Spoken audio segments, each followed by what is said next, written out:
Okay, we have a lot going on today, so welcome everybody. I hope some of you didn't show up at 1 o'clock because of my typo.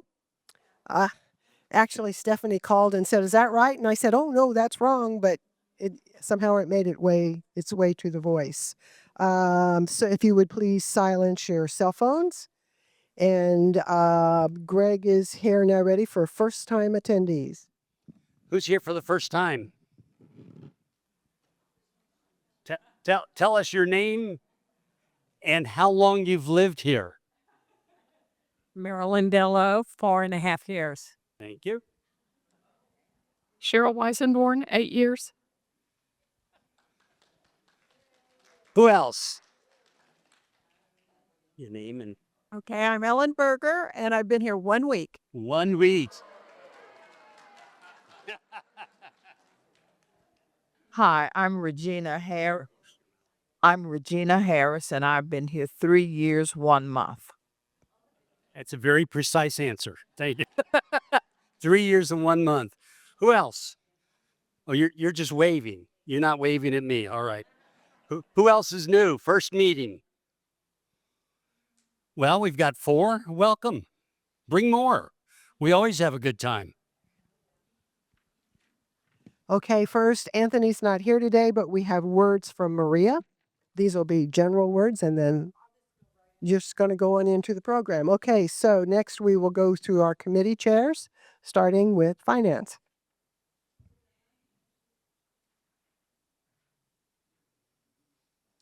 I'm Jay Goodman with the Finance Committee. At our last meeting, Steve Segerman, the Chief Financial Officer, reviewed operating results for the month of January and year to date. January, again, was a solid month. It's the 10th month of the fiscal year. And if you look cumulatively over the 10 months, our year to date operating revenue is 2.6% above budget. Our operating expenses are 2.5% below budget. That continues a trend we've really pretty much seen the entire year. The operating margin is 13.3% year to date. That's solid. It's well above last year. It's well above budget. There are 5 business units at John Knox. All of them are making a positive contribution financially. All of them have a positive operating margin. And in all 5 cases, that operating margin is above last year. So right now we've had a really, really steady and solid year, and 2 more months to go. We'll see where we end. Also at the meeting, we reviewed the financing plan for phase 1 of the redevelopment. Phase 1, of course, is the construction of Meadows North and the first building in Country Club Estates. The financing plan is a combination of temporary debt and long-term bonds. Now, temporary debt, as the name suggests, is paid off relatively quickly. That debt doesn't sit on the books very long at all. It's paid off with entry fees and some other sources, and it represents about 60% of the financing. The other 40% is John Knox is going to be issuing about $19 million in long-term bonds. And now the process to issue bonds is very complicated. But bonds are just simply a way to borrow money. And they differ from mortgages that you're all used to, I assume, in that with a mortgage, you borrow from one bank or one mortgage company. With bonds, you borrow from a wide range of many different investors and many different types of investors who buy the bonds. And then John Knox pays off the principal with interest over an extended period of time. And those bonds will be issued somewhere in the area of May. And then one final comment about the bonds that might be of interest to you is that those bonds get issued through what's called a conduit issue, but it's the Lee Summit Industrial Development Authority. And by going through that unit, the bonds become municipal bonds. And municipal bonds are more attractive to investors because the interest they make on those bonds are exempt from federal taxes and exempt from most state taxes. The next meeting of the Finance Committee will be the last Wednesday in this month. That's March 25th in the Missouri room at 1 o'clock. Thank you.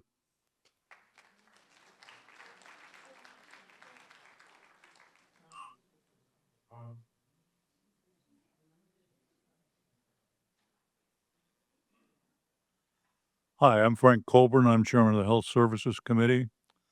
Our February meeting was a continuation of a series we've had on a day in the life of reviewing caregivers' activities in our various health services areas. The subject this month was rehabilitation and home health, and our presenters were Dolores Wall, Kristen Martin, and Shelby Gill. In the rehab area, most rehab patients are there recovering from surgeries, strokes, or accidental injuries. A nurse's day begins with a review of the medication, updates, and therapy schedules. Services provided at that area are physical therapy, occupational therapy, speech therapy, respiratory therapy, and a dietitian. So this scheduling is pretty complicated. Each patient is monitored for progress, and they watch for decline as well as progress, because that sometimes happens, and recovery sometimes is mental as well as physical. The nursing staff and the therapists obviously work together. Late afternoons are held mainly for family visits. A couple of questions were asked. What if the patient and their family differ in their expectations? The answer was given that transparency is important, and the nurse sometimes becomes the therapist, put on a therapist's hat to bring them to the same page. The other question was, what's the ratio of John Knox residents and community residents in the rehab unit? And the answer to that is about a 50-50 mix, but the John Knox residents have a priority. In the home health area, John Knox Home Health, or as we now call it, Home Health by John Knox, covers 12 districts in the region and includes Kansas as well as Missouri. The districts are served by teams to provide continuity.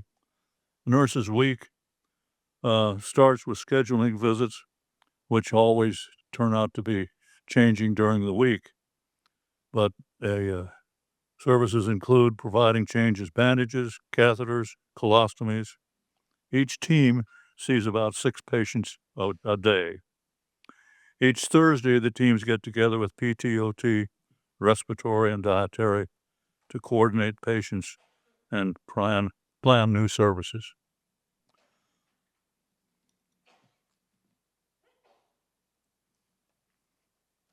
Excuse me.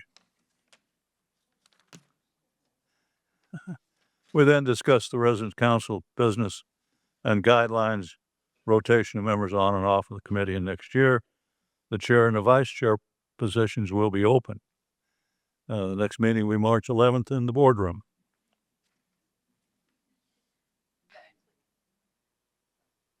Let's see it. Yeah, that's okay. I think I'll take it though. Oh, she doesn't trust me.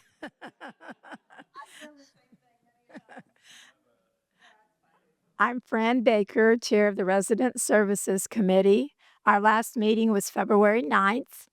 Todd Hollander, Director of Dining Services, gave detailed information regarding the Holleran survey and how it relates to the restaurants and to events. And I am not going to share that with you. You may refer to the March Village Voice and Maria's presentation in a few minutes to get that information. Our next meeting will be next week, March the 9th at 9:30 in the boardroom.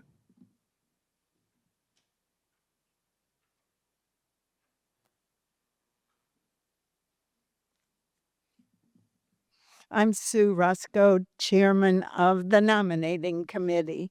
Nominating Committee did not meet in February. We meet this month, March 17th at 9:30 in the Westminster Room. Call me if you would like to know what the committee is about. We'd like to see you. Thanks.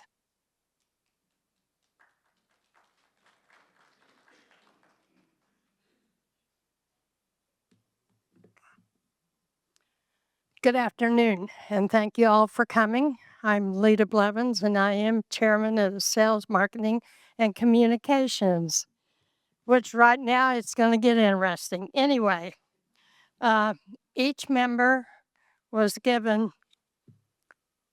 a packet of what the marketing people are using now on their new people that they're trying to get interested in coming to John Knox. And I just want to tell you that this, other than the printing, was done in-house by John Knox employees, Steve or Scott, Stephanie, who knows who helped. But if you've not seen these, and I'm going to take a minute and open it up, they are awesome. And you probably can't see them in the back, but find somebody that's got one and take a look at it, because it takes an awful lot of work, and thanks to computers, it's a lot easier now. But they did an awesome job. We also got to see the commercial on Channel 41 that had Ron and Anthony in it. And if you haven't seen it, you need to go find it. Because as Ron said, if we're not growing, then you're slowing. Marketing is planning 2 meetings every 2 weeks on campus for new people that they do mailers on. They have already sent FedEx packages to their 80 to 90 person list to see if they're interested. And we have 16 confirmed. We have 3 more that hopefully the checks are in the mail or the paperwork's being done. And we have 10 more meetings that they have to get with the salesperson that are strongly interested. We are using social media. Keywords are the key. The more we repeat those keywords, the higher up in the search engine we go, so that if they're searching for independent living in the area, John Knox will pop up. They're also going to send Jerry Parker on a road trip. Bresson, Springfield, I don't know how that'll go, the way she talks, but it'll be good. Fayetteville, Arkansas, Hot Springs. They haven't done that for a while, and it'll be just like they send a mailer out. We get them, come have dinner on us, and we're going to talk about this. So she's going to talk about how awesome John Knox Village is. And I just want to say that interest-free revenue is at 64%. They're not going to meet their goal now this year. And the reason is Building E filled up before it was even constructed. So that's all the more reason that we need to keep our sights on the future and keep building and stay in the game.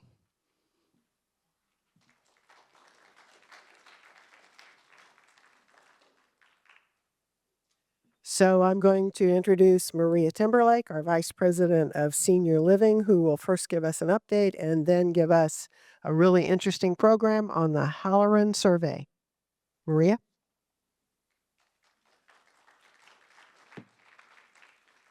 I don't know where to put everything. Frank, usually the clicker doesn't work. This one's just hypersensitive, so it did work over time. Does anyone know what today is the anniversary of? 56 years? No? Emily Banyas, what is it?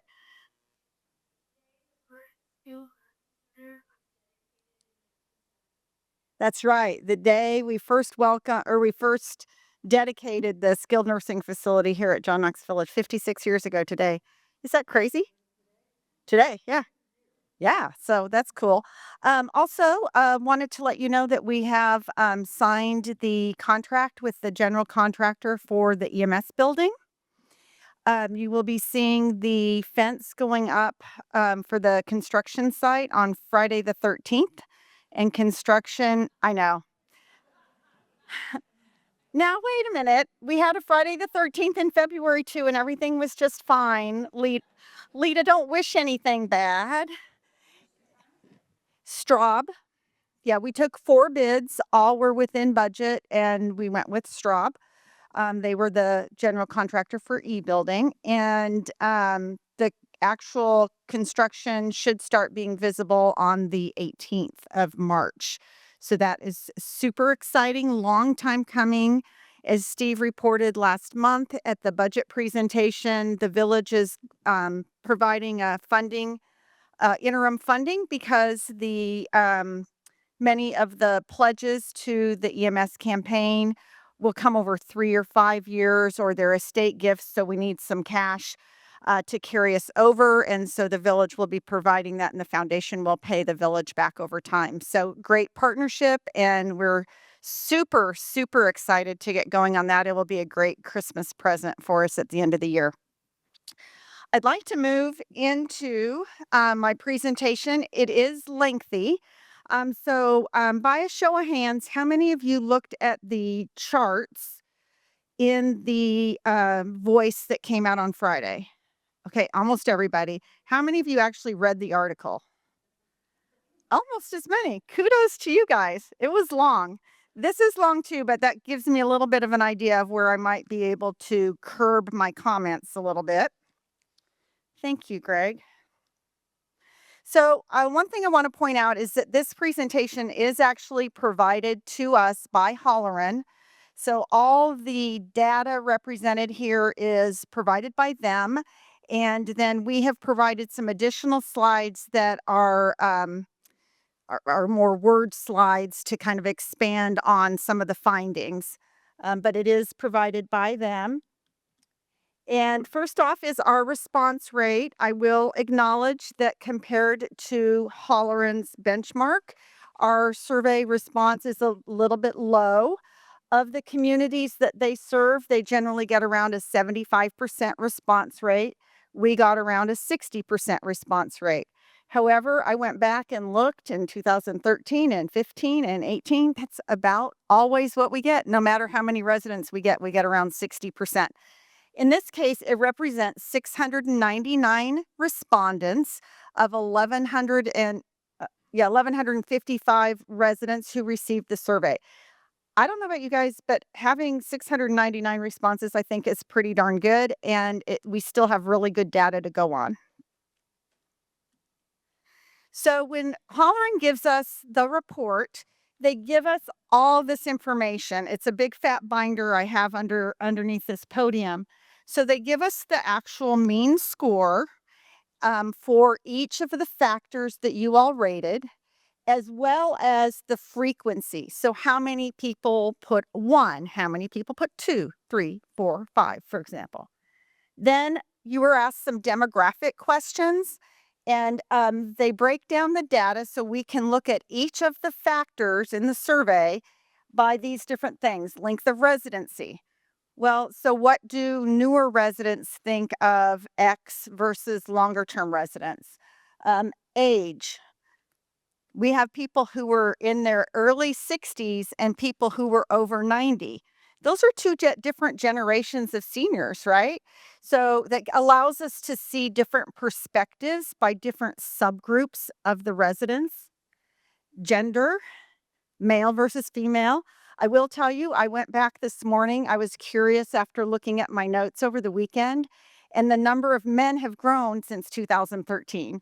So back then it was about 75% women and 25% men, and now it's up to a little over 30% men of respondents, to the survey. We look at contract type, type of living unit, and then we look at area manager. So I'll explain a little bit more on these. I'm going to click through them pretty quickly. They also give us a Holleran benchmark. So they have about 300 communities that use them across the country, and about 121 residents responding to those surveys at those communities. And so they look at over the past 3 years, in general, how did residents at those communities respond to comparable survey questions from what we have. And it gives us an idea industry-wide, how do we compare? And I'll show you a little bit about that. That part was not in the Voice. And then, of course, the verbatim comments. Thank you all for taking the time to write those 56 pages.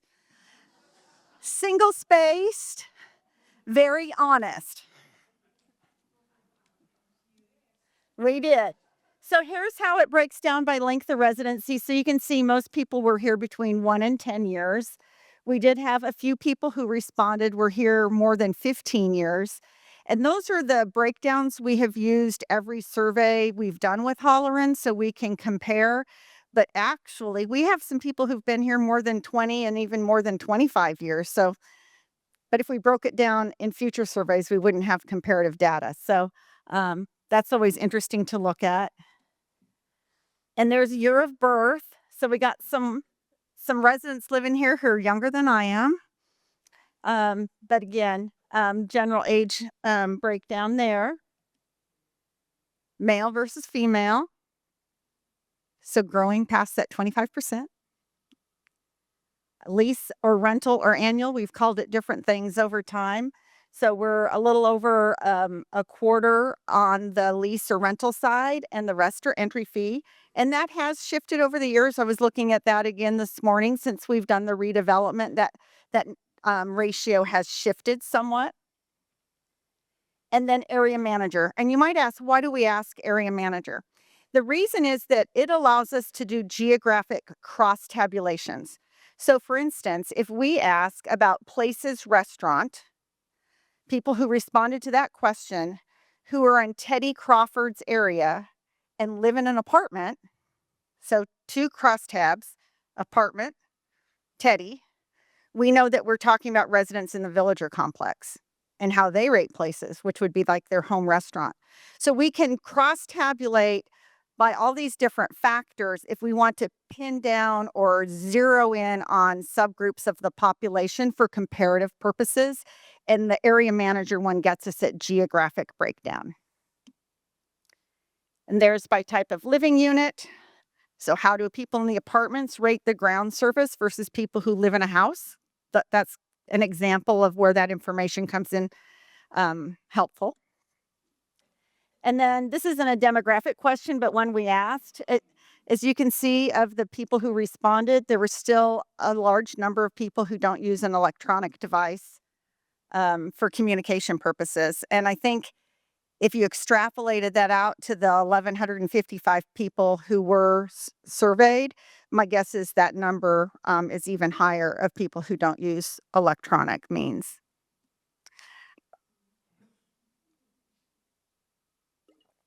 Okay.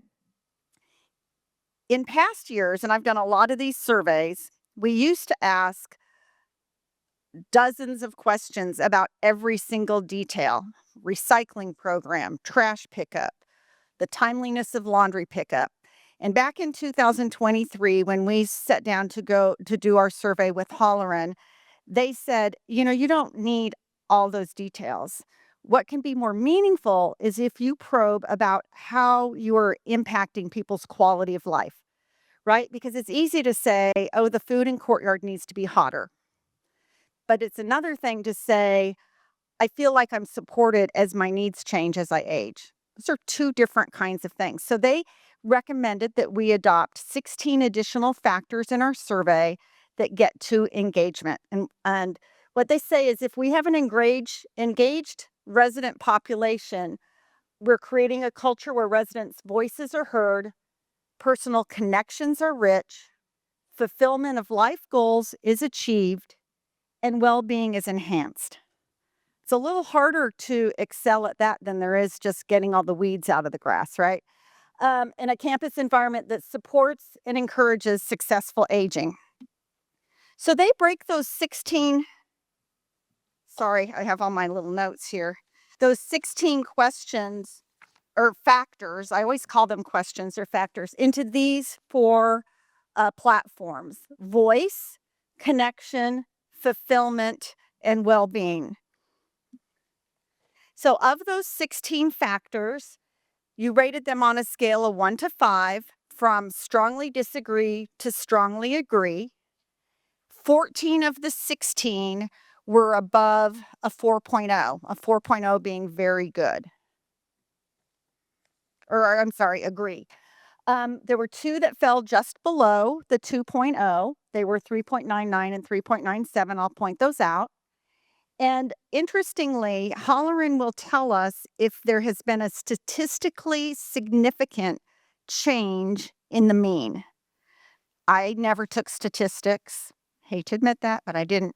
But small increases or decreases may really not be statistically significant. And in these 16 factors, they said none of them were statistically significant. They were all in the same range as previously.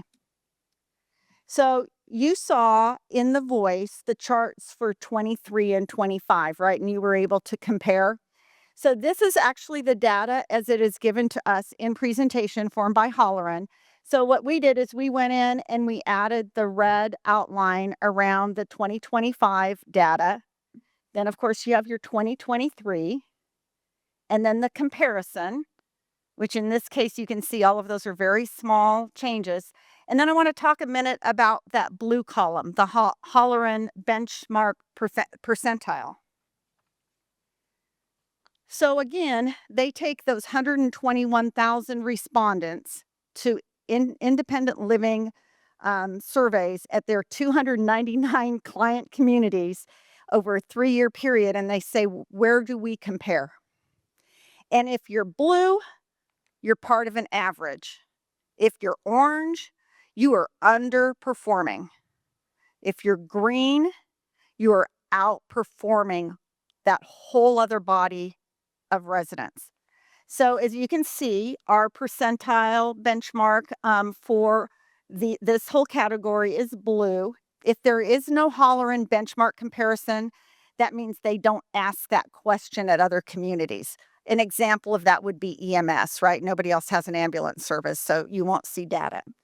So I want to just recap what this category is, the voice domain. And these questions. So they take the 4 factors and then they do a mean for the category. Does that make sense? A 4.12 compared to a 4.08 in 2023. So I just want to recap what the wording was on the actual survey when you're looking at the score. So the first one is administration makes a sincere effort to address issues raised by residents. That was 3.99, so just below that 4.0. And I think that I'll kind of expand on that here later on. There are a variety of ways for residents to have their voice heard by administration, 4.16. John Knox Village is transparent, i.e. clear, open, and honest with residents, 3.97. And John Knox Village keeps residents informed about the village community, 4.31. So as you can see, there was no big swing compared to 2023. And based on the benchmark being blue, we kind of fell in that average category from a Holleran benchmark standpoint. So all the data slides are laid out the same way. So does everybody kind of understand how that's laid out? Okay. So the next is the connection domain. These were a little higher than the voice domain. And if you can see, the mean score was a 4.50. So right between agree and strongly agree. John Knox Village encourages residents to find a sense of belonging, 4.39. John Knox Village enables me to be as socially active as I like to be, 4.63. John Knox Village supports and encourages a welcoming environment for all, 4.45. And the environment of John Knox Village encourages social interaction among residents, 4.51. So you can see there, again, there wasn't much movement from 2023, but our benchmarks are a little bit higher in that blue category, okay? The next is the fulfillment domain. The mean for those 4 factors was 4.24. John Knox Village encourages me to pursue meaning in my life, 4.12. At John Knox Village, I am able to maintain aspects of my life from before coming here that are important to me, 4.32. John Knox Village helps me live the life I want, 4.32. And I feel appropriately challenged and stimulated living here, 4.22. So again, no major swings from 2023, but pretty strong in that Holleran benchmark. You see more in the high 70s and 80s. Okay. And the last domain is well-being, engagement with health and wellness. And the mean score for the four factors that you rated was 4.37, which, look at that, it's in the green. It's in the 86th percentile, meaning we outperform 85% of those. It is green. What color would you say? It's kind of puce? Is it yellow? It's green. It's green in my report. Sorry. It really is. It's not orange. That's right. John Knox Village provides appropriate resources to help residents adapt to life changes, 4.32. John Knox Village supports residents in achieving their health and wellness goals, 4.40. John Knox Village offers resources to help residents maintain or improve overall health and well-being, 4.48. And John Knox Village supports residents' ability to cope with the challenges aging can bring, 4.29.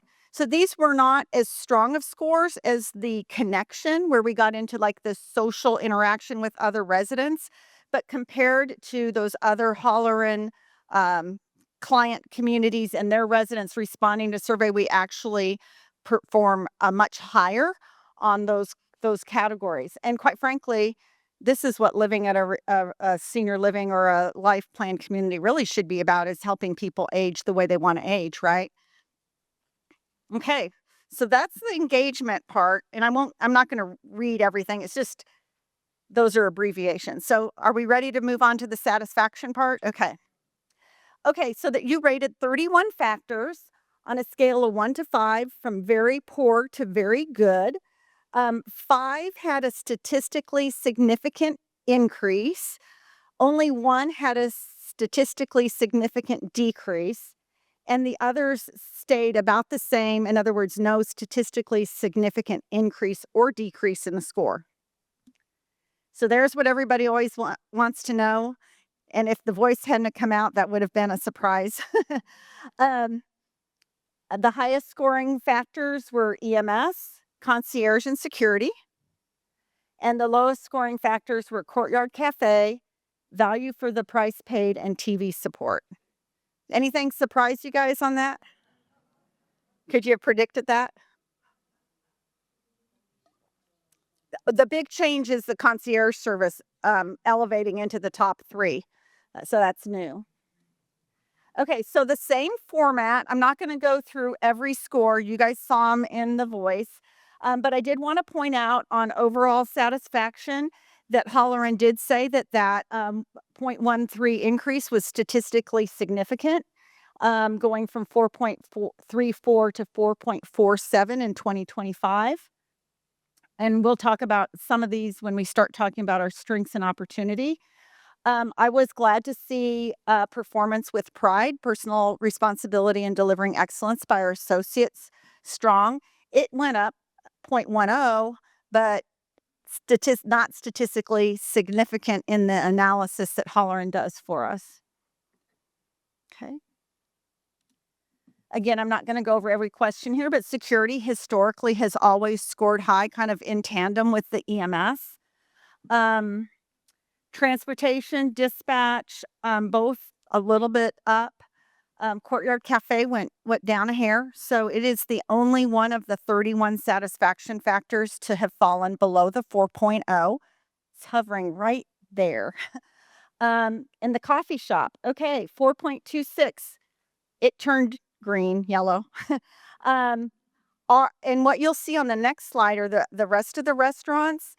Interestingly, and we found this in 2023 as well, that although our restaurants, for instance, don't score as high as, say, security or activities, they score a lower mean score. They're actually higher in the Holleran benchmark, meaning that we do food better than a lot of communities. So that's good to hear. So there's the rest of the dining scores. So Lakeside Grill was the one. I'd be happy to shoot you these slides, some of these slides if you want them. She's taking pictures. um, so Lakeside Grill was the one factor that fell, or that Holleran said was statistically significant in its decrease. I know we have a very small operation over there. We've had a lot of staff turnover. And I know everybody loved Rhoda, and she retired. And I think a combination of things probably impacted those scores. I also wanted to point out that from a Holleran benchmark percentile, Places Restaurant is the highest ranked of all 31 factors in the survey, 96th percentile. Now, interestingly, at the Resident Services Committee that Fran referenced, when Todd came and kind of went into the details about just his dining section, when he talked about Places scoring high, one of the residents in the room said, "Oh my gosh, why did they score so high? You know, I don't think they do a very good job. I like Courtyard Cafe." And then somebody else said, "Well, I like Places." And somebody else said, "I like Stories." And so there goes the challenge, right? Everybody has an opinion about everything, but particularly about food. So, but from a survey standpoint, they were the highest scoring when compared to the Holleran benchmark, which is just interesting. And you can see event setup doesn't have a Holleran comparison because they don't ask that kind of question at other communities. So this gets into kind of the life enrichment areas. So all pretty strong scores. We did see the music program go down a little bit. You know, we had a staff change there, and relocation of those rehearsal areas, and kind of a lot of disruption. So not necessarily surprised about that. Fitness program, we're going to talk about that later on in the strengths and opportunities. Again, nothing statistically significant up or down in the life enrichment area. And moving into some other services, salon services, look at that increase, 23 to 21. They were the largest jump in scores, so statistically significant. And then the concierge also had a nice jump from 4.55 to 4.71, which Holleran also deemed to be statistically significant. Again, some other increases, area manager and grounds, and then housekeeping went down just a tad. And now we get into some of the operations areas. Now, what do you think our laundry's at the 29th percentile compared to the Holleran benchmark? Because in most of our apartments, they have communal laundry rooms, right? And we've had trouble with some of our equipment breaking down. So that's interesting. Facilities and maintenance, there were concerns in the verbatims represented usually about a specific thing that was near and dear to somebody's heart. But from a score standpoint, they did have a statistically significant increase in their mean score, as did tech support at a 0.22 increase. TV support actually did go up, not in a significant way. Of course, there were a lot of comments about our friends with Everfast, yes. So, and again, those last four, there's really no comparison at other communities. So there's a quick overview of that. So, hold on just one second.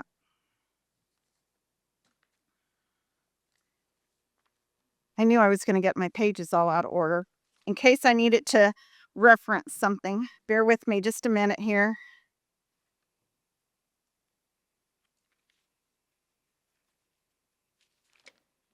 I went back and looked this up for 2013 just because I was getting into all the data.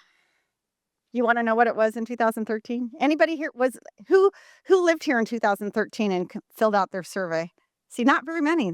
We have a whole different group of people, but on this single question, would you recommend John Knox Village? 88.5% said yes. In 2013, it was 79.3. So that's good. And we're higher than the Holleran benchmark. So I was pleased to see that. And then this is the first time we asked this question. Would you select John Knox Village again? 84% said yes. I was kind of bummed that that number wasn't higher.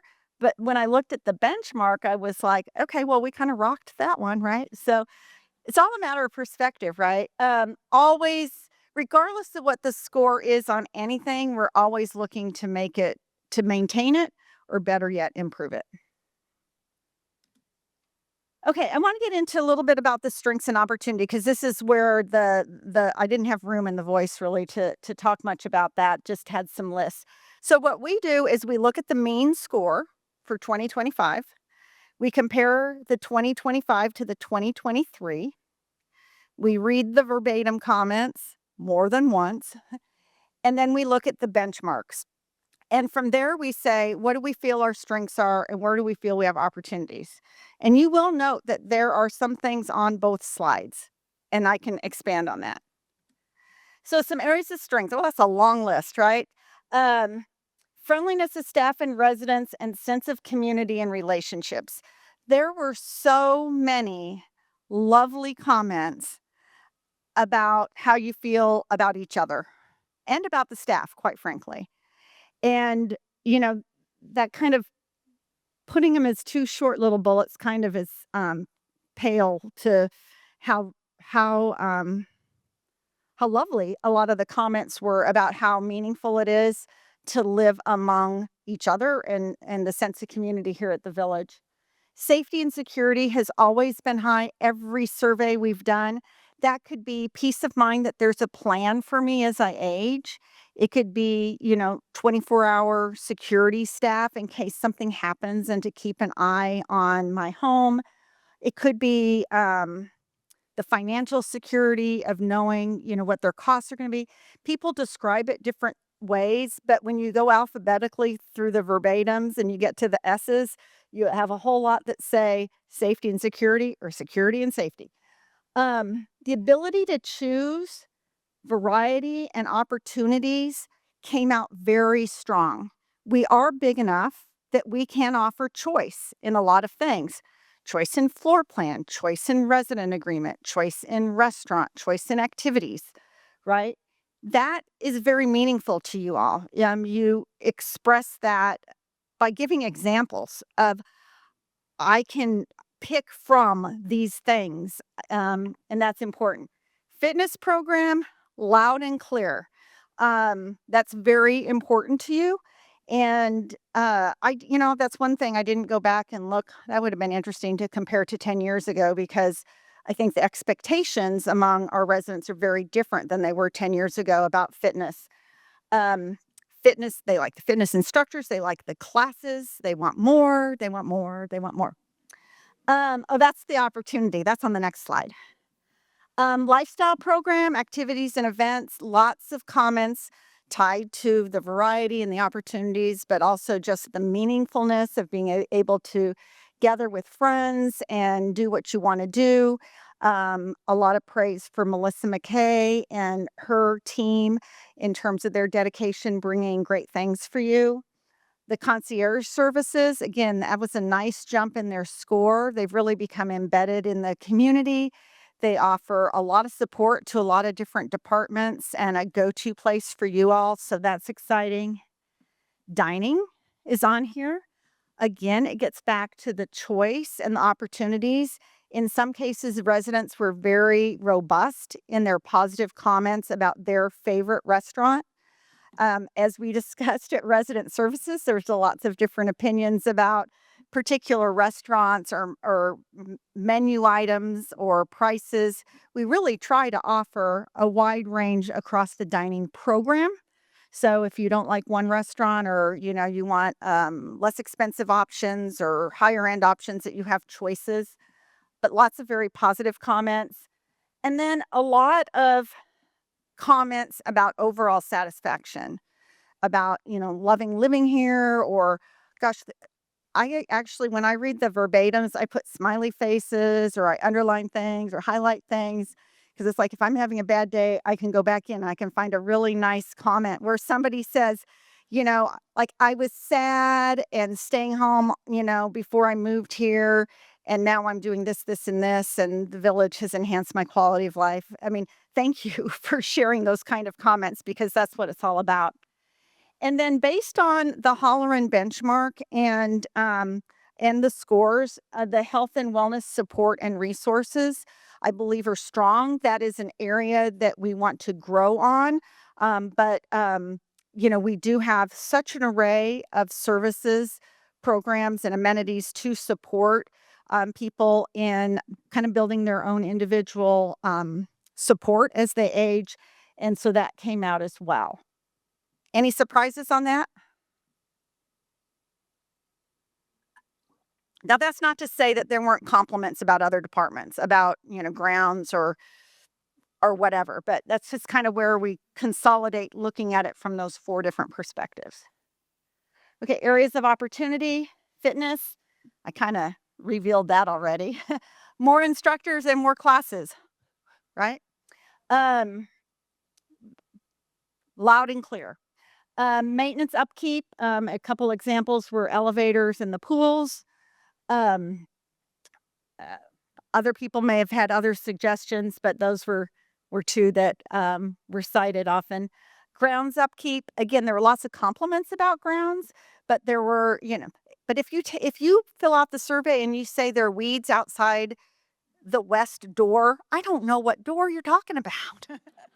So, but and I know if any of you had yards, sometimes it is hard to keep up sometimes. But we can never do enough in the grounds area, right? Whether it's flowers or weeds or just it's just getting the leaves out, that kind of thing.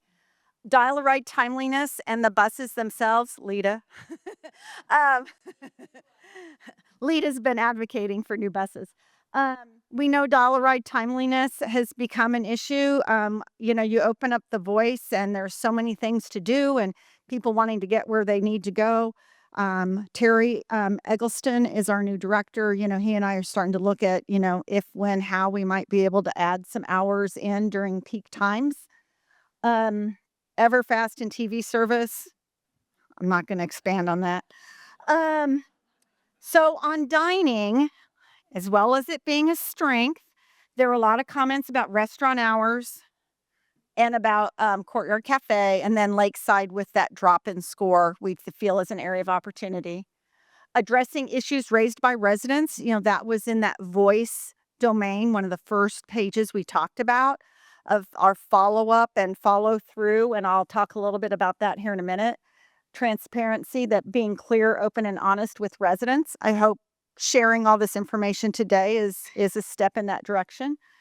Staff retention was brought up. If any of you remember back in 2023, that was the first survey we did after the pandemic.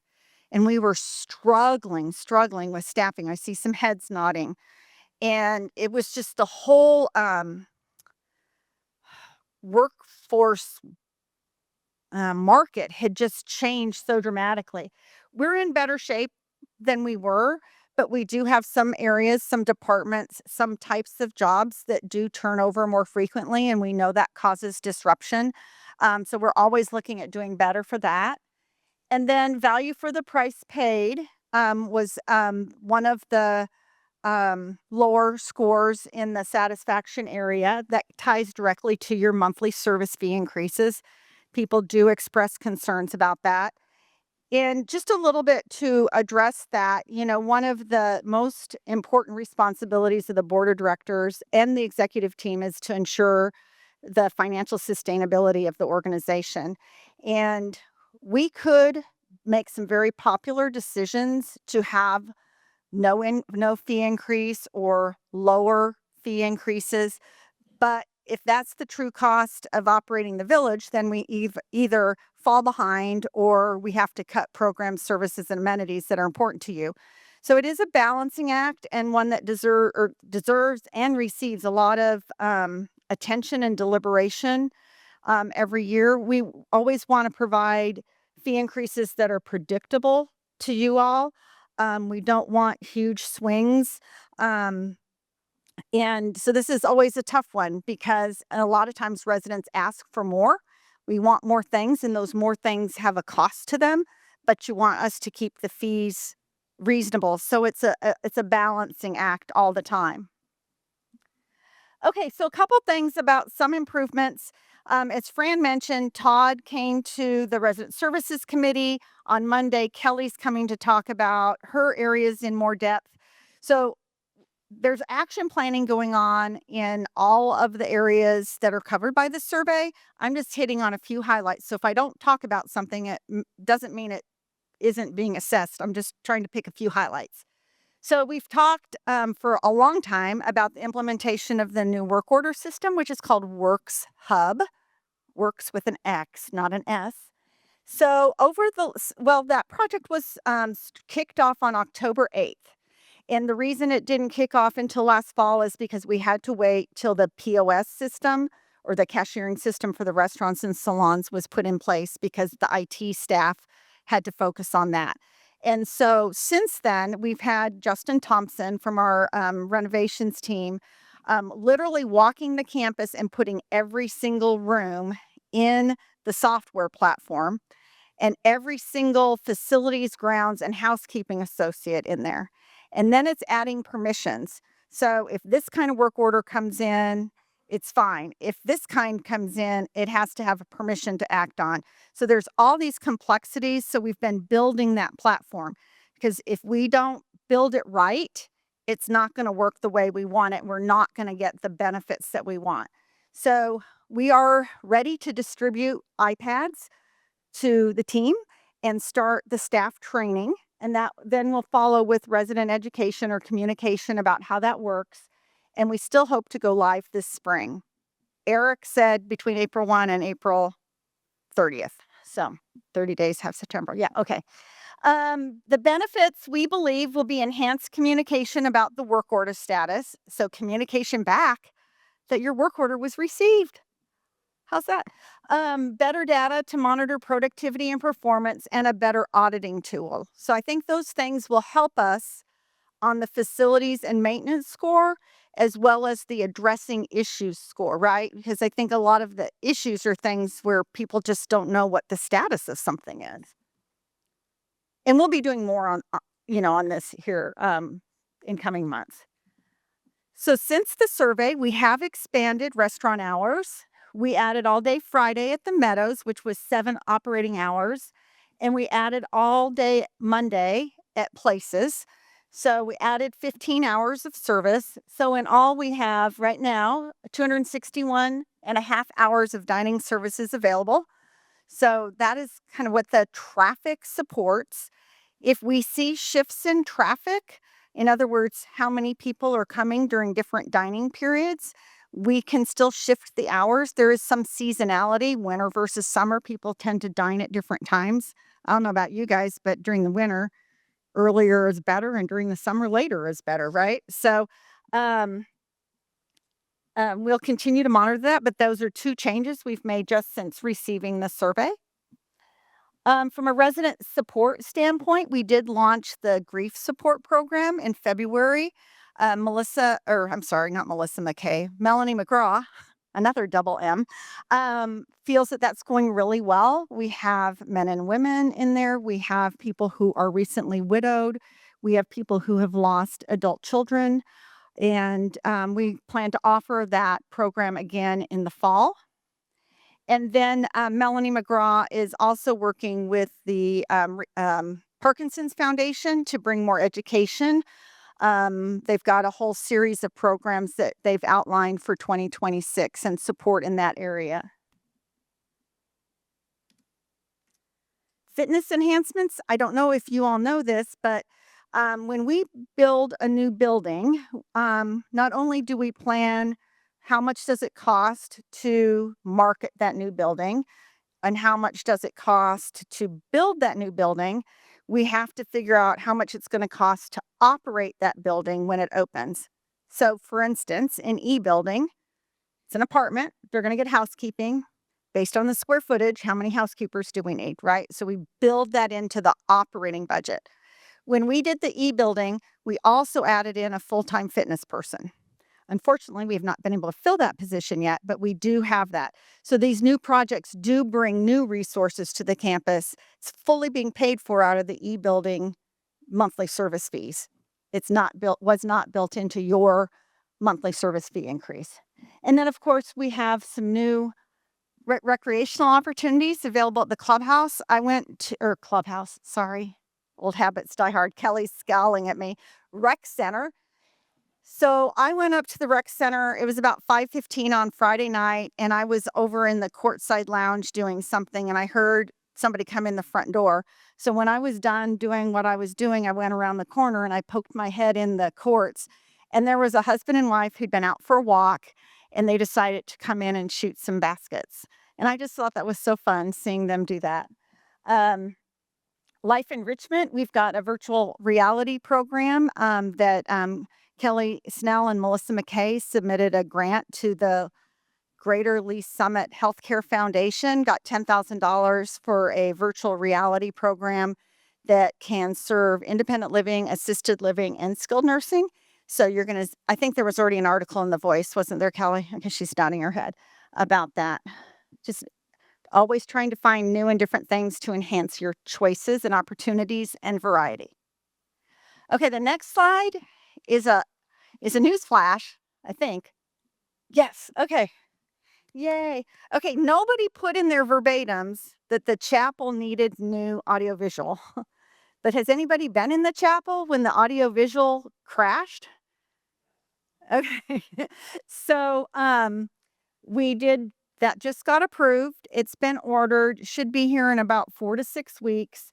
So we anticipate that will offer better ease of use, a higher quality sound and picture, improved integration. So sometimes we have a memorial service and family brings a PowerPoint, a slideshow about their loved one, and then they can't connect and show it. And that, again, we anticipate a late spring installation. So that has been long overdue. That gets into the issue of maintaining what we have.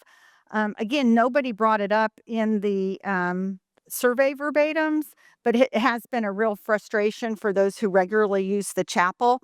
And just if you want to know, it's $40,000 to do that. I know. You ready for the next news flash? It's the most exciting thing I'll talk about, in my opinion. Ready? Okay, here we go. So, yeah. Okay. So, the foundation, always so committed to doing great things at the village, raised funds from the gala last year to buy 400 new chairs for the pavilion, which was super exciting. We are buying 200 more out of the village's budget to bring the total to 600. So more of you will have a comfortable seat. I'll stay sitting in one of the plastic ones. I'll leave the nice ones for you. So we're excited about that. And then just today, literally just today, Steve Segerman signed on his slot on our capital requisition form. And because Anthony's here, he signed for Anthony, though Anthony knew what we were doing, to replace all the flooring at the pavilion. Yay! So we're going to take out the dance floor, level it so people don't trip anymore. There's a concept, right? And put all new carpet down. And then we have a portable dance floor when we need a dance floor. So we got to order it in FY26, but it is coming out of the FY27 capital budget, $150,000. I know. So it takes a while for them. They actually manufacture the carpet once the order's placed. So I'm excited about that. That floor's been bad. So that was just, again, a sample of some of the improvements, kind of some of the more visible ones. So all the departments have their data. They're working through it with their teams. They're talking about what they can do better. I'm a big proponent of picking a few things and ensuring we really can do them well versus having a long laundry list and then diluting our efforts. So they're all working on their action plans. And then, as Fran said, we started with dining last month. Todd came this month. Kelly will come talk about life enrichment. Eric Scott will come talk about operations, etc. So just getting into a little bit more deep dive on their areas, looking at some of those cross tabulations and demographic breakdowns. Todd obviously has the food group. Kelly's area has the life enrichment advisory committees. I am more than happy to replicate this presentation in full or in part, or just come and chat. If anybody wants to do that, and you can just give me a call. If anybody wants to sit down with me one-on-one, I'm also happy, to answer any questions that you have. So that's it. Look at that. A few questions. Okay. I got to take a swig here. I hope that expanded a little bit on the voice. I could talk. So here's my notebook. Here's the verbatim comments. Look at that. How far that is. It's always interesting. Yeah. Hi. Hey, Maria. Hi. Deb Jones here. I've been here about 3 years, and I'm just curious the parameters that you consider when raising our rental fees. What goes into that? Because we always hear we're doing really well, and then we get the shocker. Well, yeah, there was a budget article. Oh, I have the voice. Look at that motley crew on the front cover. Actually, that picture wasn't too bad. That was really good. So there maybe I can talk about process, because there's a lot that happens outside of the operating departments. Because she asked kind of how do we figure the monthly service fee increase. So the operating departments are basically, we try to keep things as flat as we can in terms from year to year. If any kind of increase is needed, that is discussed. There's always a budget meeting that includes, I'll use names, Anthony, so the president, Steve is the CFO, Dina Thomas is the director of finance, Lori Johnson, the VP of human resources, and then myself as the vice president, and then my directors and my managers. So we literally have a whole series of meetings. So Eric Scott and Dave Craver and I will have a meeting. Eric Scott and Karen Reed and I will have a meeting. Eric Scott and John Spears will have a meeting. So we have all these meetings, and we go through what a department's needs might be. So a good example might be a couple years ago when the dump closed in Lee Summit, and we were going to have to go further to dump our trash.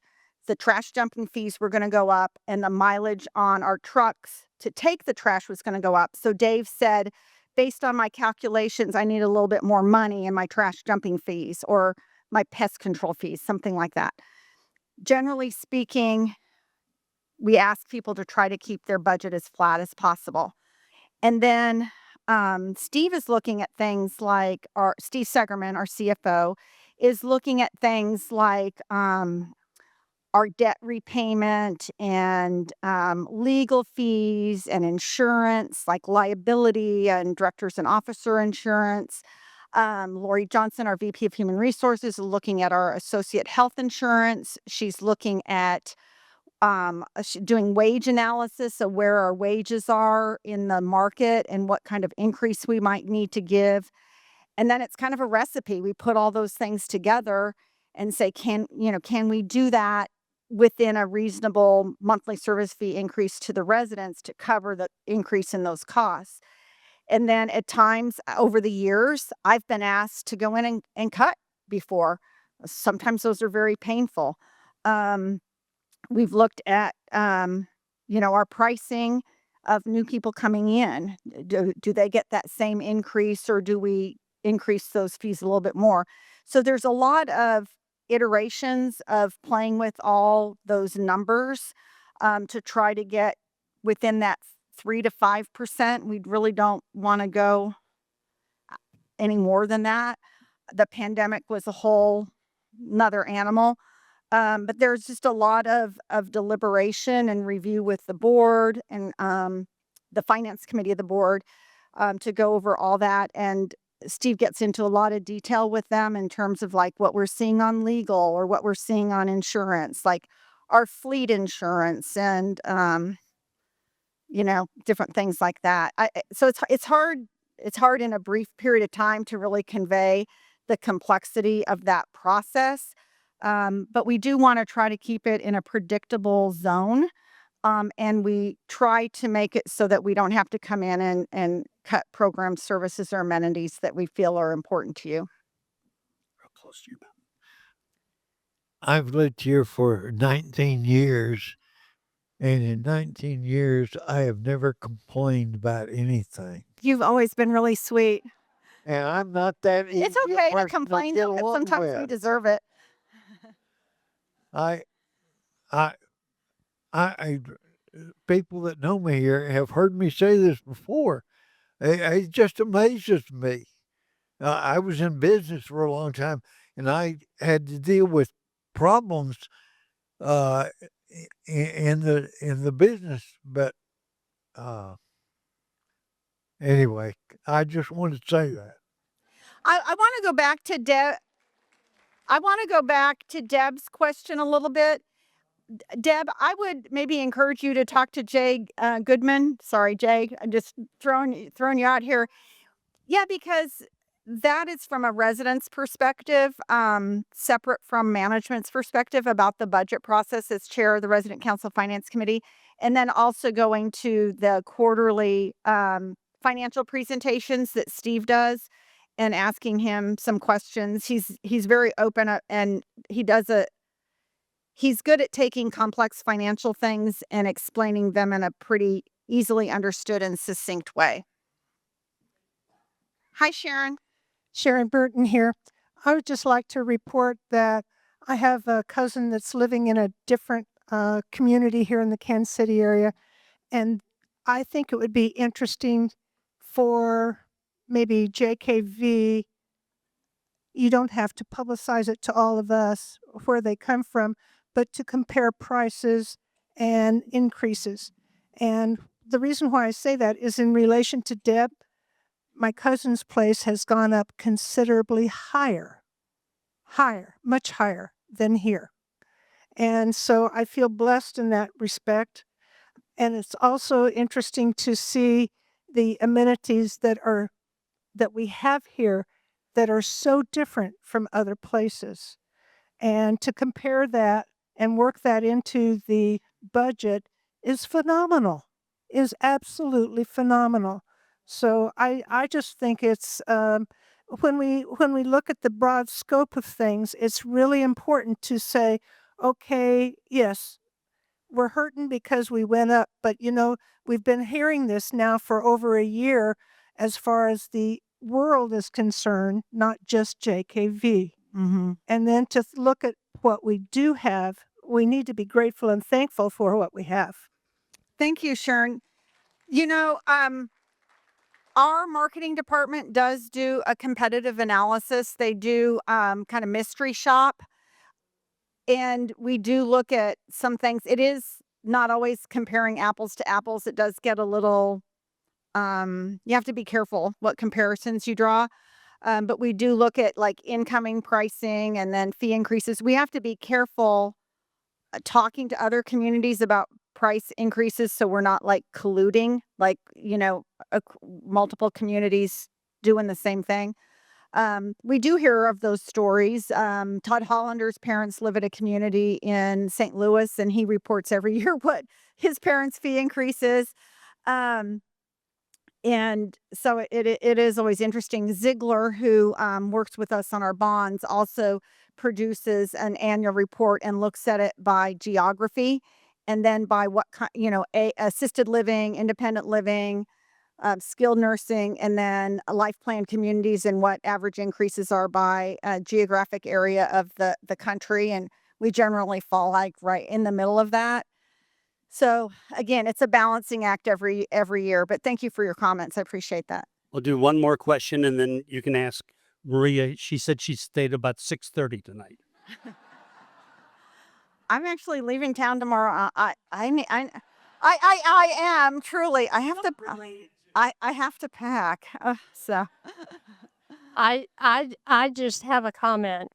The increases in the areas has been 9% to 18%. And you need to realize that when we build a new building, we make sure that that building pays for itself. If we have to add units to it because of the common areas, we do. Also, Steve is very conscious of where the money goes and how it's spent. And if you will notice, we have a new trash service this year because he went out and priced the comparisons and decided that the savings, so we changed trash carriers. So there's a lot of things that go on behind the scenes to compare prices, and they do change who we use and how we use it. So there is and on the pay scale, couple years ago, we had to add $1 million to our budget in order to keep people. Yep. Because of the pay scale in the area. And in order to do that and to keep our services, we have to be aware of the market. And it's like, there's a lot included in those services that you don't really realize that is picked up through our budget and everywhere and not really included in your fees. But yet you get to take advantage of it. yeah, that prompted one last thing, Joe, if that's okay. So I want to go back because I didn't expand on this. Like in my head, I had planned on the maintenance and upkeep. In some cases, residents fairly pointed out, like, we need to take care of what we've got before we build new, right? You guys heard that? Okay. Fair statement. So I've been here a long time. A lot of you know I've been here forever and a day. And I can tell you that over the years, we had very slim capital budgets. And quite frankly, we fell behind on a number of things that should have been maintained at a more frequent basis. Like, have you noticed we don't have like rusty cars driving around anymore? Right? I mean, at one point, like our cars were embarrassing, right?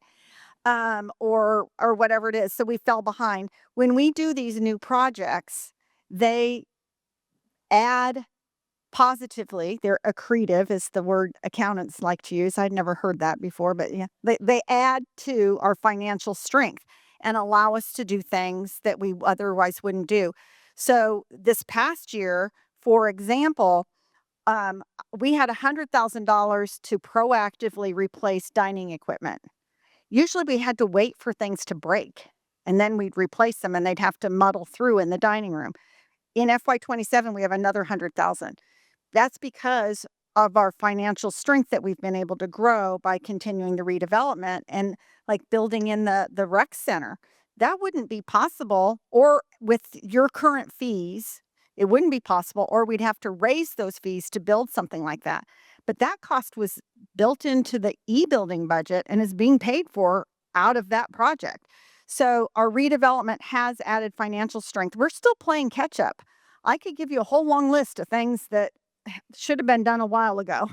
But we're making better progress because we are shifting that financial strength with our redevelopment. So we've been able to do more, and we've been able to do it at a faster pace than in the past when we had very slim capital budgets. So otherwise we wouldn't be doing them. So What percent of our budget? Kelly Snell just asked me what percentage of our budget is salaries and wages. I think it's like 68%. 69%. Yeah, salaries and wages. That's a lot. Yes, we want to give raises. We want to keep people. We want market competitive pay. Lori Johnson could give a whole presentation on that. Thank you. And when I'm back next week, if any of you want to talk about this, I'd be more than happy to visit with you anytime or your groups. Okay. Thanks, Shiz. No, that was really good. And I might add for those, if you live here and you're worried about how stuff goes financially, and I don't see you at the quarterly finance meetings, if you want to know, you go. Steve is so patient. Maria's right. He explains so carefully and will answer and answer and answer.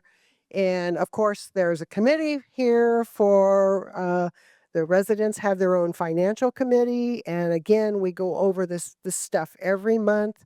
And Jay does a wonderful job of explaining it for you. But there's a new term coming up. And if you're not interested, all you have to do is call Jay. And so thank you so much, Maria. That was wonderful. Our next meeting here is April 6th. It's going to be Anthony. And he's going to be talking about the state of the village. And please turn your cell phones back on.